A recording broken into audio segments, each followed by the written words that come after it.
tonight? To vote or not to vote? That is the question for many Thais caught in the middle of the political conflict as February 2nd elections are underway. The Thai government is in a rush to find funding for its rice pledge scheme as it already has committed a technical default. And Happy Chinese New Year! We take a look at all the celebrations around the world.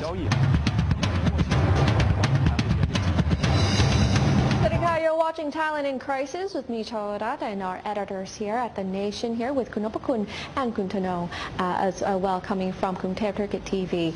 Now, we are seeing a lot on the line for a lot of things in the government as we are going to be seeing the February the 2nd elections taking place. Whether it is, according to some, it may not happen, but one very important man has come out to talk about his opinion on this, and that is Kun Mishai Ruchapan. He's a former president of the parliament and also the chairman or president of the Thailand's Law Reform Commission and Council of State. Interestingly, he came out with a statement in Thai. We have it here. He said, quote, ความเป็นโมฆะของการเลือกตั้งจะไม่ได้เกิดจากจำนวนคนที่ออกไปใช้สิทธิ์หากแต่อาจจะเกิดขึ้นจากการที่ไม่อาจจัดการเลือกตั้งได้ในวันเดียวกันทั่วราชอาณาจักร What makes the election void possibly is not about the people coming out to vote or not, but it is the inability to hold the elections throughout Thailand. Kun Nopakun, what does he mean by this? Basically, Kun Mishai, which I would say he is one of the most knowledgeable scholar on legal and related issues, and he suggests that Thai people this Sunday should go to vote, because we are in a democratic governance system. But the point is that he tried to say that what matters this Sunday is not the number of Thai people at the voting booth or at the poll station. You can go to vote. That's your basic constitutional right. You should do that. He encouraged everyone to do that. But the point is that it's not the number of the voters at the poll station that count. What counts is that this time it is highly unlikely that Thailand can hold a nationwide general election in accordance with the constitution, which requires that every constituency in Thailand will have to have the election on the same day. We are a united kingdom. Kingdom of Thailand is one whole. It's not separate parts of provinces. Yes. So if we don't do the election nationwide accordingly, then it's highly likely that this election will not be valid, will be null and void, and that's another issue. But still, he asks every Thai people who is eligible to vote to go to vote. And I think we technically are going into a void elections. The election will be void even before the voters cast their votes. I think the government has on holding this election against the recommendation from the elections commission. That's why we are having a problem.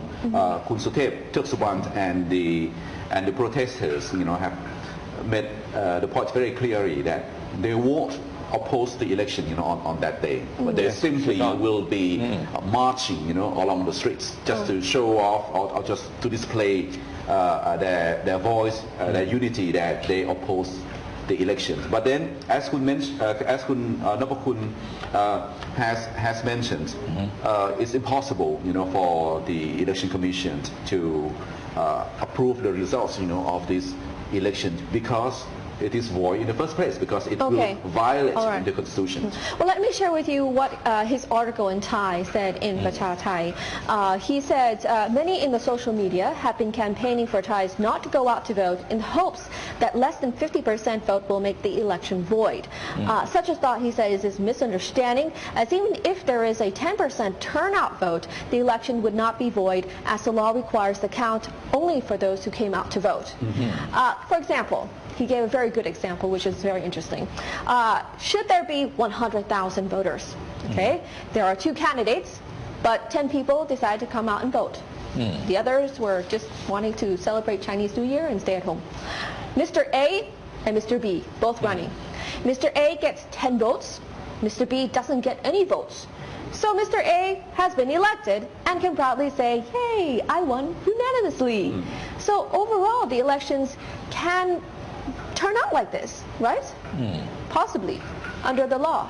But the biggest problem is that a total of 28 constituencies, most of them are in southern Thailand, will not have the election on this Sunday. Because there are no candidates for those constituencies. How can you vote when there is no one to vote for? And that means that, like I said earlier, that the election, general election has to be something like a nationwide, every constituency election. Okay. Well, I think with the absence of the participation of the 28 constituencies, it's impossible for the election commission to announce the results of the party list members, because when you're counting the votes of the party list member, you've got to have all the votes cast in all the constituencies. And in this case, with the absence or with the lack of participation in many constituencies, it's impossible to have the party list, and then that will derail the whole electoral process. So we are having a situation that is very highly uncertain surrounding these elections. Well, he says the elections can be void should there be a lack of constituencies, which both the government and the EC know. There has been no one to come out and say it clearly that they know this, and therefore it is the responsibility of these two organizations that they could in the future see civil or criminal court judgment. Now, he came out with two scenarios, okay? The possible results of those who don't go out and vote. One, you could be rid of your political right. That means if you need to do something in the law or in the future, you might have a problem with that. And two, those who vote will be seen as, you could say, possibly swaying towards the government. But, for those who don't vote, it may be seen that those don't care about the elections. But overall, though, whether you come out or don't come out, it really depends on where you stand, right?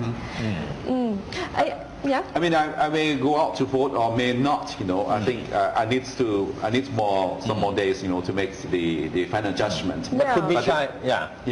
But then as we have discussed, the outcome doesn't matter.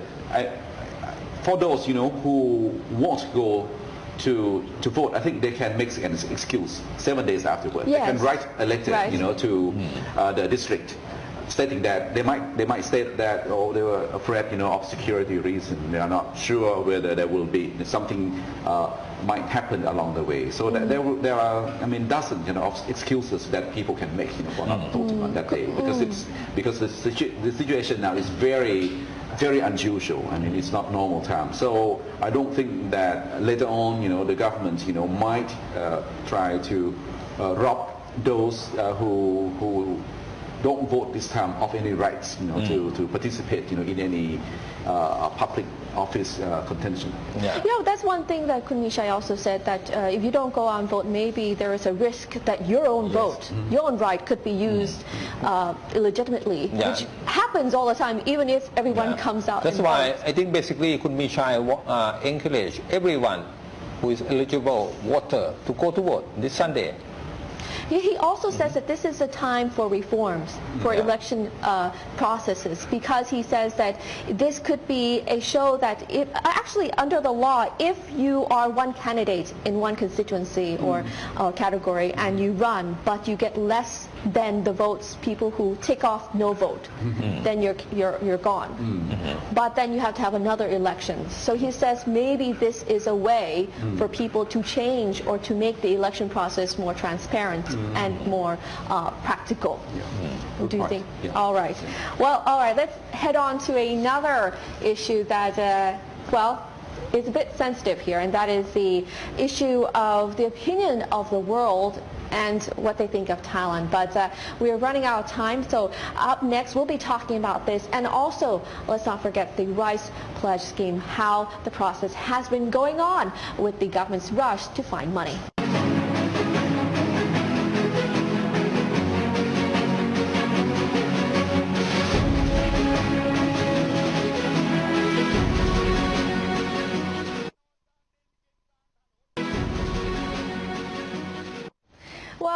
with the issue of the viewpoint of the West or outside world towards the issue here in Thailand. And what we're taking a look at today is Eric Dresser, an article coming from RT.com where he entitled his entry here, Occupy Bangkok's Quest to De-Tuxinize Thailand. Now, Eric is an independent geopolitical analyst based in New York City and the founder of StopImperialism.com. He says in this article that the Western media or Western corporate media has put forward a very different narrative to what's been going on here in Thailand. He says that the corporate media and the Thaksin mythology has been ongoing, posing the pro-government as a pro-democracy, as those who are anti-Thaksin as royalists and traditional elite. Well, we know that there has been a mixture of feelings on all sides. What are your thoughts on this? I think I welcome this. I think Western journalism, will have to be rectified, regarding their view towards Thailand. In the past, what we been reading reports, from the international wire services or the major media from the West. They try to portray Thailand in a very typical or stereotype way, in that we are having a class struggle between the urban rich against the rural poor, between the elites, in Bangkok, against the champion of democracy represented by Kun Thaksin. Well, it is not the case, as what we are witnessing now is that the people or the protesters coming out on the streets, I think they are demanding, I think they have crossed over this stereotype. They are demanding more transparency. They would like to end corruption. They would like to have more law and order respecting to genuine democracy. The protest that is going on now in Thailand should be seen, as a model towards better democracy, as opposed to a protest for less democracy. Okay, well, we had last night, I went to the FCCT, the Foreign Correspondents Club of Thailand, to listen to two men, okay, interesting on their countdown to February 2nd election. One is Kun Krengsak Charan Wongsak, a widely published scholar and a former MP of the Democrat Party. He talks about democracy, and Kun Virapat Bariyawong, an independent legal expert, also talked about that. And the big question of the night was, should there be interference from overseas, the UN, the United States? What should Thailand do? Let's take a look at what they had to say. It has never been any time I ever see democratic political parties in Thailand, ever. And how could you have these people running the country to be democratic? So looking from whatever angle, you already not in ideal situation. Therefore, it's a misnomer name to debate all these little things.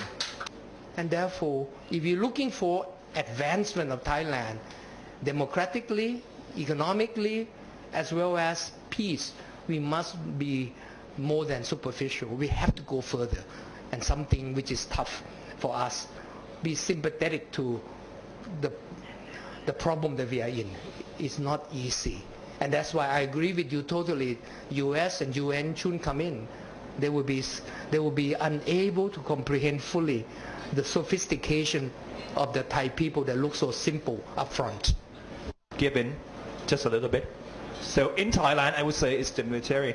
Another very interesting thing that I found out is that the US, the superpowers, they're not being silent. And I think principal mediation can also happen with the support of the international community. I really hope to see President Obama and the leaders of the EU and the Prime Minister of Japan and leaders in China to say, well, we can't have another coup in Thailand and we need election. We don't say that we support either side, but we need an election. And I think that's going to be some form of mediation because it's going to make the position of the two parties, the two sides, coming a bit closer. One voice is for government, for Kun Yingluck, for the Thai party. The other is probably against her, against the caretaker government. So as you can see. But I think the point about US or UN supervision, monitoring of Thai election is another issue. It's not this is strictly an internal affair. It's a Thai affair. I don't think that we should let the superpowers or any foreign nations, to interfere in our affairs. Say like if something goes wrong, with the U.S. or with the EU, with the Japan, would our Prime Minister, have anything to say about that? We just stand by and watch, or at least, we encourage them. We encourage the countries or any other friendly countries to try to resolve, their problems in a friendly way, in a more reconciliatory way. It's not like calling outside foreign powers to try to prevent something that might or might not happen in Thailand. I don't think. Yeah. Okay, well, let's take a look at another hot topic for today. Something had occurred about the rice pledge scheme that is a bit worrying because we all know, as we were talking about for many nights, that the government is in a rush to fund this scheme, which is right now at a standstill, and we have farmers on the streets now worried about their payments and also possibly join the anti-government movement. What we have right now is that the Public Debt Management Office has said that there had been a long-term bidding process where they wanted 20 billion baht in funds. They offered the bidding to any bank, a minimum 1 billion baht, 15-month period. But apparently, what was supposed to be this money to help the government and to be able to use on the 4th of February, very soon here, collapsed. Nobody put their hand in. What happened? It's bad news for the government. I think they will be in trouble because the farmers, Kun Thanong, and the audience are setting the deadline actually tomorrow. Many farmers in Ratchaburi province, Phetchaburi province, and other farming provinces in central region, they said they would shut down Lama to highway. It's a big artery leading out of Bangkok to the south and other provinces. So if you have to scrap the bidding for the loans from the commercial banks, then where the government going to get the money? Yeah, I think the participating banks were doubtful, with the legality, of surrounding of this bidding process because Kun Kitirat Naranong, the caretaker of Finance Ministry, has been all behind this. He's trying to let the bidding, continue, trying to get support, from the Council of State, okay, the legal opinion that the government can But it's just an opinion. They can't do anything about that. It's just an opinion. And then finally, I think he maybe his own signature, from what I heard, or maybe some of the senior officials, signing, the document saying that the Public Debt Office, can go ahead, to borrow money from the banks to pay to the farmers. And then I think finally all the banks, they step backward. They are not sure whether the document, is valid or not, for them to really participate, in this term loan, because actually the cabinet, would have to approve this. But then there was no approval before Kun Yingluck dissolved Parliament, on December the 9th. So that's why everything is in a limbo. In a very terrifying limbo, right? With around 700,000, 700 billion baht already being used, and losses estimated 300 to 400 billion baht. Also, let's not forget, last night we had the QE news here that they have lowered it to now 65 billion US dollars per month for the stimulation of the economy. So a lot of things to think about here in Thailand, a lot of pressure now as to the big projects that are to come. But in the meantime, though, it is still some cheerful moves for the Thai people. If you go to Chinatown, you probably see a lot of people just like us, right? I must say, Kun Thanong, you look very good today. Yes, Shinjie Yu. Thanong look like the godfather of Shanghai, a very popular movie in Thailand. Look the way he chuckles. But we have some You look like a lost prince of the Han Dynasty. Han Dynasty, and I'm just your girl here. But let's take a look at the celebrations in China. The Guangzhou Flower Fair here, very pretty as everyone is celebrating this year. The Year of the Horse. What does the year of the horse signify? Do you know? Are you a horse? Are you a horse? No, but some people say that the year of the horse, you have to be careful on your investments this year. But Chinese New Year is a year that everybody really is very happy. You have ang bao, or lucky money. I'd like to say that, where the elders give money to the junior people, and you have celebrations of fireworks to frighten off the spirits, and everybody wears red because red is symbolizing not only goodness but also fire to scare out the evil spirits.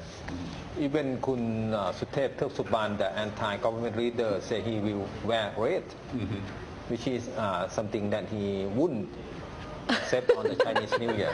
And this is my first time that I wear this, and I find it quite comfortable. Yeah. Very good. Maybe we have another episode of this. But anyways, thank you for your comments today, and we all wish you a happy Chinese New Year. สวัสดีค่ะ สวัสดีครับ